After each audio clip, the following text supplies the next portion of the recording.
Hi, everybody. We're going to continue the 2021 Spring Math MCAS. And we're starting with a four-part problem, which is number 6. And if you look in the video description, there's a link to the digital version as well as a printable PDF. Okay, so let's take a look at this. It says the question is 4 parts. Let me zoom in a little bit so you can see better. Lines F and G and points P and Q are graphed in this coordinate plane. So there's P and G, sorry, P and Q, and here's G and F, the lines G and F. They also give us the equations. Line F is y equals 2, and line G is y equals 2x minus 1. Okay. All right, part A.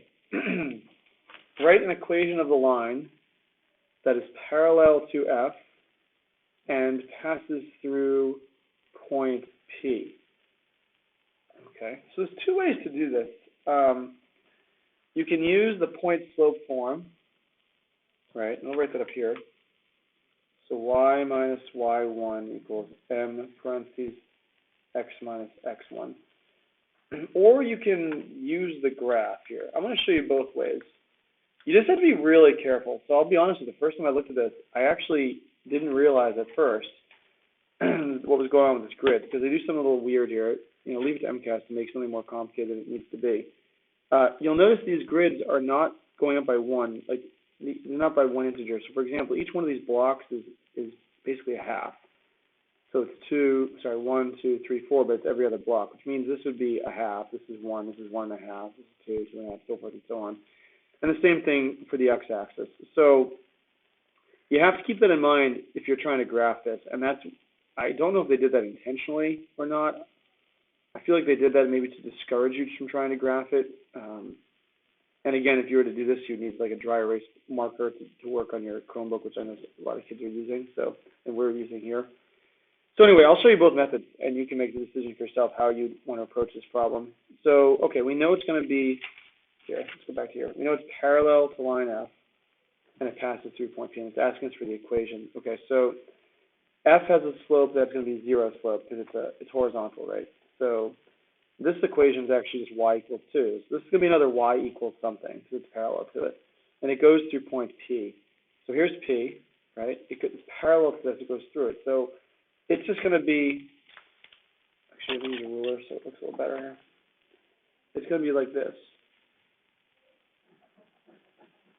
Okay? That would be the line that is parallel to line F while also going through point P. Okay? And the equation of that line would be y equals -1. If you had to show or explain how you did it, you could simply say, well, I know it's parallel to this line, which means it has a 0 slope, and it goes to this point, so I simply just drew a horizontal line going through that line, through that point. And that's it. Okay, so that's pretty easy, I think, to do with graph, that one. But let's go ahead and use use this point-slope form.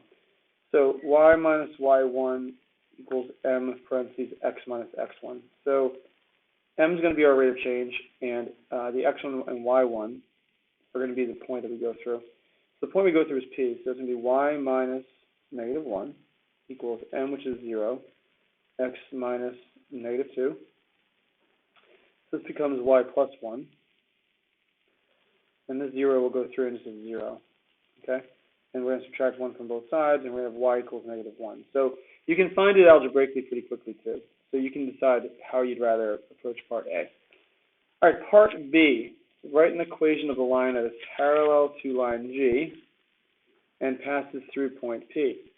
Show or explain how you got your answer. So this is where the grid can be a little confusing. So what I'm going to do is use point-slope form first.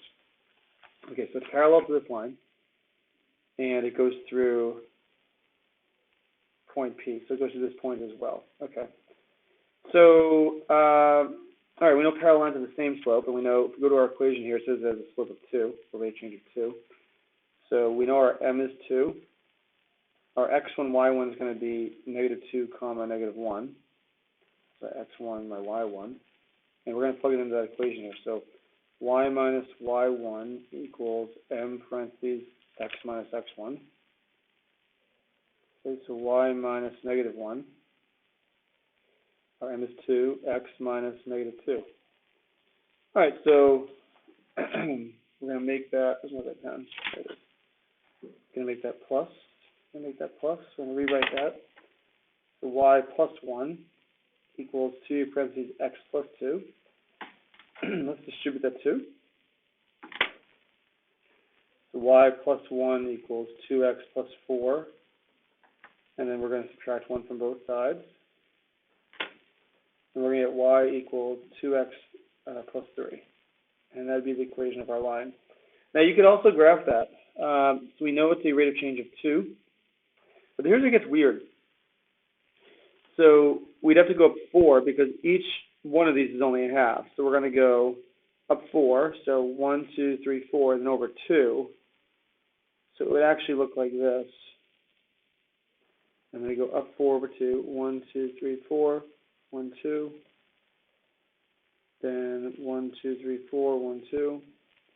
And you can see it's a little confusing because each of these is a half. That's why graphing it is not as easy as one would think. 1, 2, 3, 4 over 2. And 1, 2, 3, 4 over 2. So it looks like this. Okay. So I think for this one, I think it's easier to use point-slope form. The only trick is, and again, you can figure it out, because if you graph it, you say, okay, well, that's my b. The b is 3. My m is 2, so y equals 2x plus 3. You can figure it out that way, too. But, again, I think, let me zoom out. It's kind of hard going back and forth here. I think the grid would confuse some people trying to graph it, so I think in this case it might be easier to use point-slope form. The only problem is, again, is that this is not given to us. This is not on the MCAS reference sheet. So you have to remember that.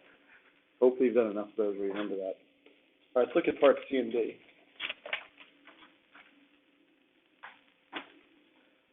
Okay, part C, write an equation. No, it's too small. Write an equation of the line that is perpendicular to F and pass it through Q. So perpendicular, let's remember this, means you take the rate of change or slope, you flip it, and you change its sign. So it's perpendicular to F. So this is F. Now this is a 0 slope, so perpendicular to that would mean it would be perfectly vertical. It would be an undefined slope, okay? And it goes through point Q. So if it goes through Q, but it's perpendicular to F, well, that one's actually not too bad. We know it's going to go like this. It's going to be a vertical line going right through the Q. And that way it's perpendicular to F. So that's going to be our line here. So the equation of that would simply just be x equals 3. That's the equation of that line. Now that one, that's going to give some people a hard time because you have to know what that equation looks like, right? And I know the perfectly vertical and the perfectly horizontal lines can tend to give students some trouble. So even though that one's pretty fast to draw and fast to identify, if you know how to do it, it can be very confusing because, yeah, it's just going to give people a hard time. Let's get, hopefully that doesn't show up just exactly like that, but if it does, we'll be prepared. Part D, write an equation of the line that is perpendicular. Again, let's underline that word. To line G, and pass it through point Q. Sure, explain how you got your answer. Okay, so, all right, so it's going to be perpendicular to this one, and it's going to go through Q. All right, so we know that this has a slope of 2, so our line is going to be the opposite inverse. So instead of 2, it's going to be negative 1 over 2. It's going to be our m. And our point is going to be Q, so 3, negative 2. So 3, negative 2 is our point, so x1, y1. Okay? Let's go ahead and plug these in. Y minus y1 equals m parentheses x minus x1. So y minus negative 2 equals negative 1/2, and then x minus 3. Okay, this changes to plus, and we're going to have y plus 2 equals, and while we're at it, we're going to go ahead and distribute this. So we're going to get negative 1/2 x.